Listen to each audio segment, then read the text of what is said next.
Joe, you're doing the hard part. You're staying out of danger. You're being smart. You're making a miss. Now start doing the fun part.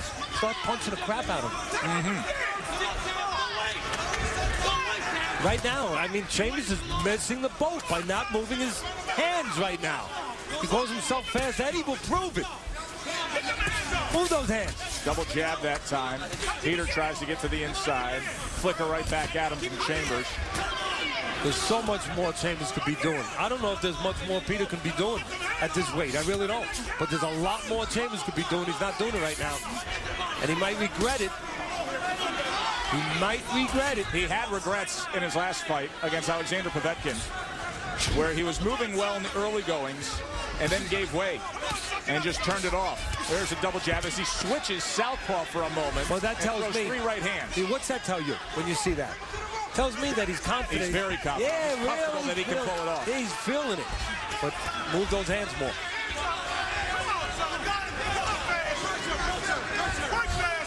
You know, I want to take a moment. We want to recognize all former world champions that have left our world. We've had one former bantamweight world champion, Raul Macias.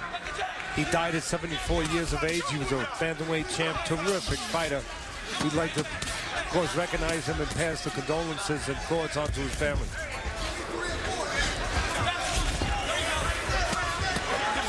Four rounds to go.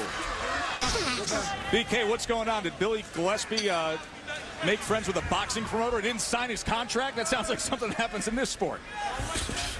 Round number 7 scheduled for 10. Teddy, it was very simple instructions to Sam Peter after that last round. Pops Anderson just said, hey, I want more punches. I need more punches. Eddie Chambers right now, 106 connected punches to 71 for Sam Peter. You know, I have to say right now, I try to say what I believe and what I think of as being the truth.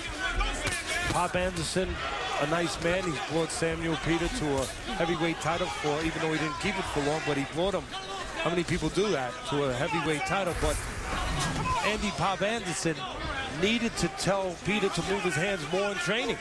I mean, now's not just the time to tell your fighter to move your hands. You needed to tell him that while you were preparing for this fight so you would be better conditioned and you'd be able to move your hands when the fight came.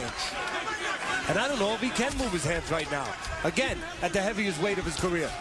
Chambers landed a right hand to the body against Peter. There's a double jab from Peter, no right hand behind it, and now the double jab from Fast Eddie right back at him. Well, I noticed a couple things. I noticed a little bit less punches from Peter, but I also noticed punches with no bad intentions. And when you're a banger, you're the puncher in this fight, not the better fighter, but the puncher, as Peter is, you better be throwing with bad intentions. And when you're not, it's not good.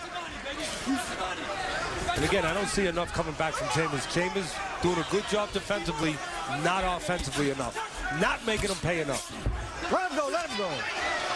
Fuck. You know, I noticed with Peter also, not only is he throwing less and without bad intentions, and his hands are slowing down a little bit, but he's getting lazy now after that jab, where he's just posing. He's just laying there, and he's leaving himself wide open to a right-hand counter. After he jabs, set that up in the fight plan. Yeah, I mean, just look at him. After he jabs, he's just laying there.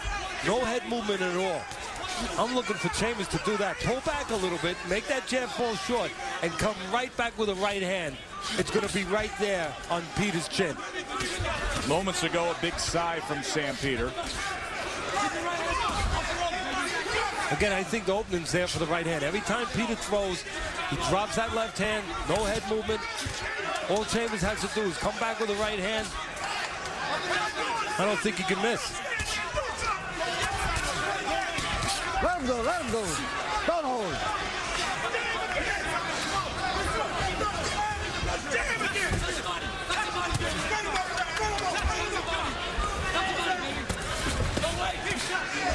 More work from that jab of Eddie Chambers.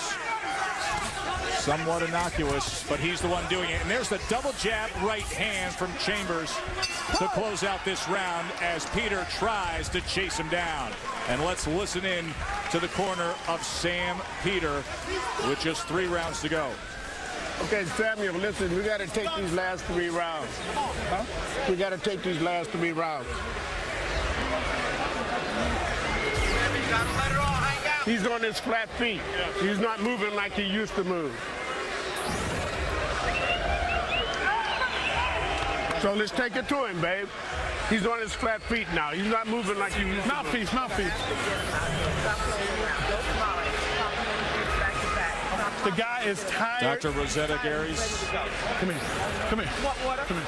I gave him working on the face Listen, of Chambers. A glimpse of the hand speed of Fast Eddie. Go get this bum out. He's dead ass tired, man. You see it downstairs with the jab, upstairs with the jab, and then the right hand. And again, you see the right hand. No left hook behind that right hand. You see him turn southpaw. He being Chambers, you know, feeling real confident, snapping those hands out. Not a lot of pop on him, but you see the speed. But again, you also, when you see that, it makes you think, why don't you see that more consistently?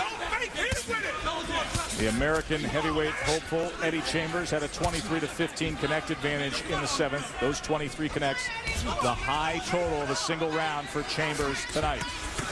Triple jab here early on in round 8. You know, we've been talking about the work ethic of Peter. All you have to do to follow that is look at the weight since he turned pro. Look at the numbers. He turned pro 229. His last 3 fights have all been 250 pounds and more. And of course tonight, 265 pounds. And that again, he turned pro at 229. Heaviest weight of his career. Speaks to the reports that we were getting of a training camp that wasn't clicking. Meanwhile, Eddie Chambers will celebrate his 27th birthday this weekend, trying to celebrate it with a win against the best name opponent that he's faced so far in his career. Let him go. Chambers had training camp in California at Joe Gooson's gym for this fight. Left the East Coast for the first time, came out west, and felt that he prepared well. Teddy's scorecard has him up 67-66. So as much as there's disappointment with Sam Peter, still not enough of Eddie Chambers creating separation.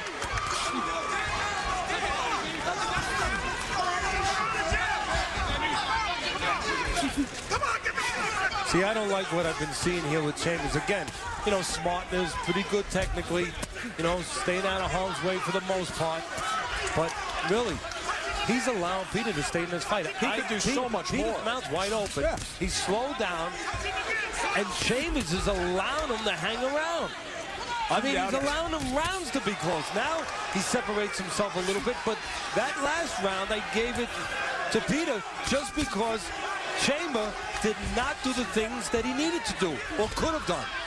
Only in spots from Chambers when an opportunity is there to really dominate. See, this is where you need someone strong in the corner to tell you, hey, you think you're doing great, you're not doing that great. You know, you want to keep his confidence up, but you're not doing maybe that great.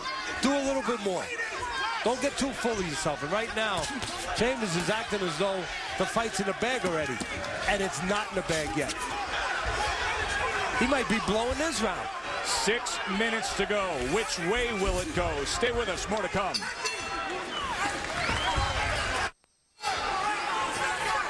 Alongside Teddy Atlas, I'm Joe Tessitore. 6 minutes to go in this crucial heavyweight fight for each man's career. Eddie Chambers got an earful after that last round. He heard the man's ready to quit. Look at him. We need these last 2 rounds. There was urgency in the corner of Chambers. And I think there was truth from the mouth of Rob Murray in the corner of Chambers. Now, Chambers has to heed that truth. And as he waited too long, as he allowed Peter now to get close enough to the end of that tunnel, to see the light at the end of the tunnel where now, even though he's not in best of shape, he knows he only has 2 rounds to deal with.